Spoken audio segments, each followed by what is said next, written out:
Do you need a metal guitar to play metal?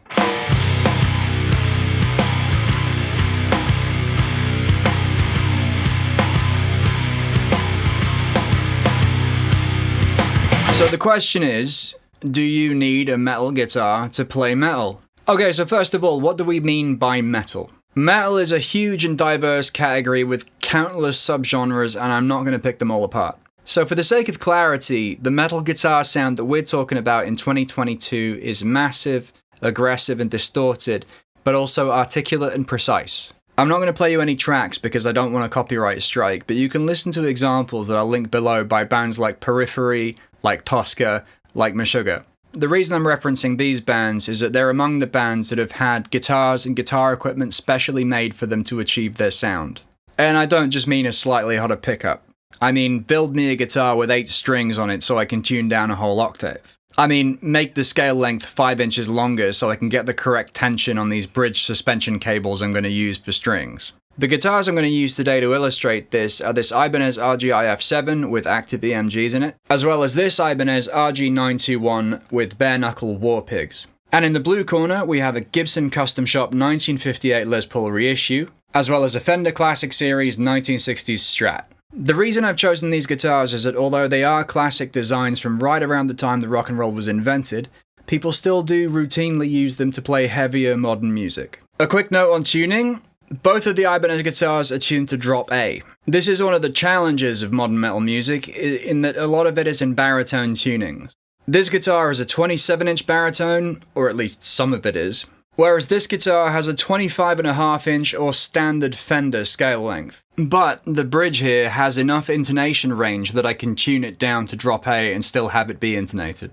The classic guitars, however, have no such range. The Strat has the same scale length as the 6-string Ibanez, but the bridge won't allow me to intonate it below drop C. You can of course tune it lower, but you won't be able to intonate it, which for me is a deal breaker, especially when you're playing a genre of music that relies on being in precise pitch. The Les Paul has an even shorter scale length at 24 3/4 inches, and this ABR1 bridge might be vintage correct, but it has the smallest range of intonation beyond a fixed wraparound tailpiece. Now I have put it in drop C for the video, but honestly, it doesn't like it. So that's technically 1-0 to the metal guitars, because these classic guitars have bottomed out at drop C, whereas I've previously had this 7-string in drop E, which is a further 2.5 steps lower than it is now, and 4 whole steps lower than the classic guitars can go. A quick word on playability.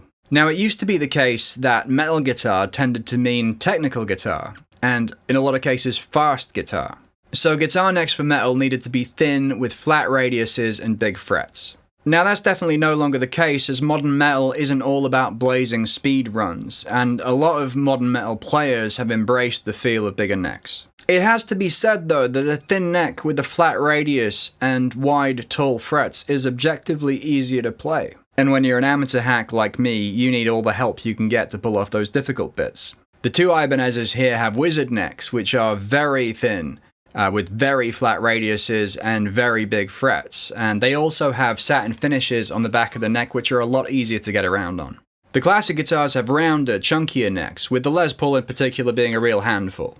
Both classic guitars have low and skinny frets, which are great for cowboy chords and slow blues, but not so much for fast runs. And the Fender has a vintage 7.25-inch radius, which means you have to raise your action up or your bends are going to fret out. And they both have gloss finishes on the back of the neck, which is going to slow your hand movements right down. To round all this off, both the Ibanezes have 24 frets, whereas the Gibson and Fender have 22 and 21 respectively. This being said, there are a lot of really great guitarists who have absolutely no problem shredding the absolute bejesus out of these vintage style necks. But what we're looking at here is which guitars are better suited to playing metal. So from where I'm standing, it's a clear 2-0 to the metal guitars. Next, let's talk aesthetics. Let's agree first of all that these guitars fairly scream heavy metal at you. They're pointy, they're a bit weird, they kind of look like they've been on fire. And that's cool, but the thing with Fender and Gibson is that they're benchmarks of guitar design, and so they don't look out of place in any genre. So while you wouldn't whip this bad boy out to play Freebird at your cousin's wedding, you could absolutely whip this bad boy out to play Seasons in the Abyss at your local biker club. So that's the point for the classics, making it 2-1 to the metal guitars. While we're here, just a quick word on price.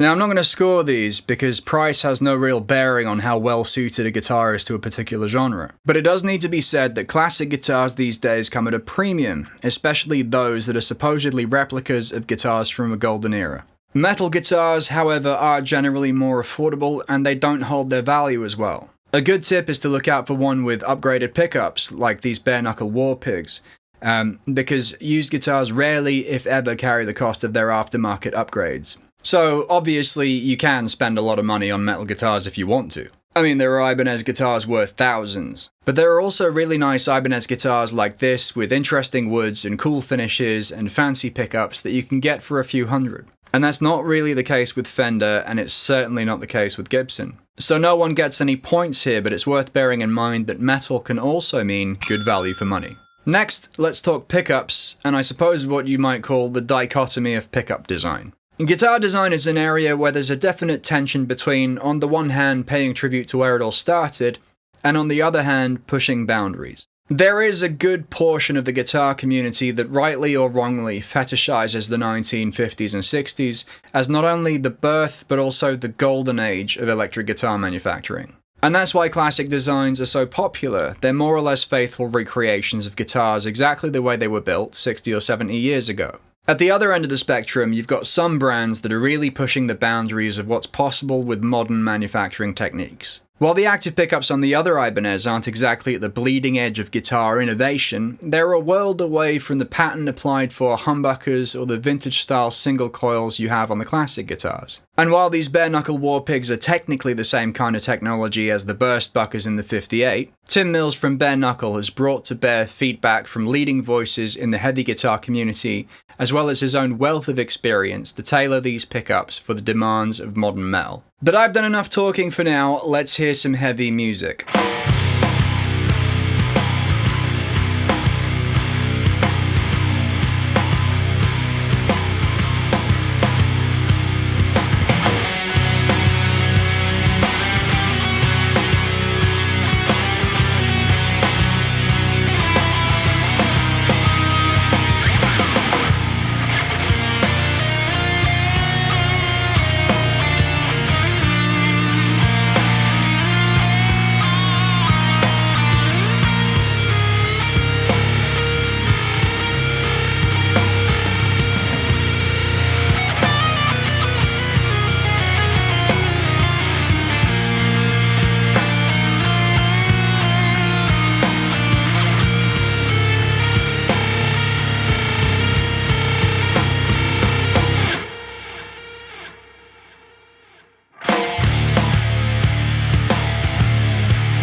So I reckon it's going to be about 50-50 in terms of who prefers what, and that's cool, you know, because not everyone's into down-tuned stuff. So other than the tuning, they do sound very similar, but there's a couple of important caveats here. The first is that the higher the gain, the less difference you're going to hear between pickups. When you're playing clean, there's a huge difference between a humbucker and a single coil. But when you start adding distortion, you're compressing the signal's amplitude, and you're adding layers of harmonics that are going to cover up a lot of the pickup's natural characteristics. That's not to say they sound exactly the same, but you heard the clips, and they're not a million miles away from each other. Let's listen to these solos again.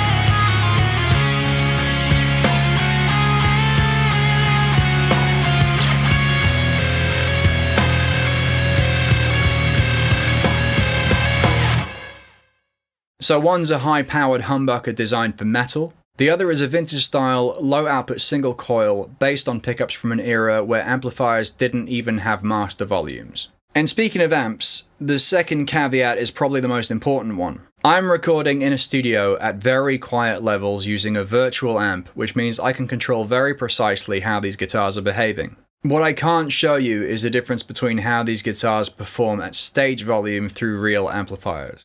What I can tell you though is that where the EMGs and the bare knuckles are designed to handle high gain, the Gibson and Fender pickups are not. So you're going to get feedback and you're going to get noise, especially with the single coils. You can use a noise gate, and a lot of modern metal players do use noise gates to keep their sounds tight, but they're also using modern pickups. If you're using vintage style pickups, you may need to gate a lot, and a lot of gating is never a good thing. I'm not saying that you can't use the classic guitars with high gain live, lots of people do and with great success. I'm saying they weren't designed for it, so it's harder to make it work than it is with these guitars that were designed for it. And because of this, I have to give the point to the metal guitars, which brings our final score to 3-1 in favour of the metal guitars. Now, of course, this score is just for fun, and it doesn't really mean anything. If you want to play the most brutal heavy metal anyone's ever heard on a Les Paul and a Strat, you absolutely have my blessing, and I'll be in the front row at your first gig. The beauty of music is that there aren't any rules. And it's often the people who try stuff that shouldn't work who end up starting a revolution. My job, as I see it, is just to test stuff out and report my findings. And the findings here are that it's objectively a little bit easier to get down-tuned, high-gain, hairy, scary sounds out of these kinds of guitars, while the classic guitars will give you a couple of extra problems you need to solve. It's just food for thought. That's all it is. In the comments, I want you to tell me what kind of guitars you use to get your metal on and why you've chosen them. Link me up to some music of yours too as well so we can hear the results. In the meantime, thanks as always for watching, and I look forward to seeing you next time.